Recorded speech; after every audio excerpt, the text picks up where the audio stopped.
Hey, you did a very nice job on your screencast teaching about the Korean alphabet.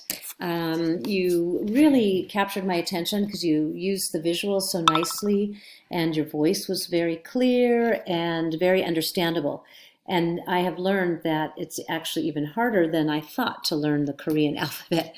So I learned that much from your video. But anyways, you did a really wonderful job. You captured the five quality elements that we were looking for. Your voice was clear. You were obviously present there. You used nice intonations in your voice, and the sound was very good. And again, your visuals were very appealing and matched exactly what you were saying. So I really appreciated that. It helped me follow along.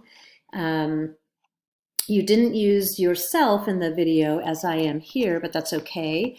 That's not mandatory, but maybe next time or every so often, if you're doing these screencasts for your students, you might want to consider adding that little video of yourself in there just to create even more of a teacher presence.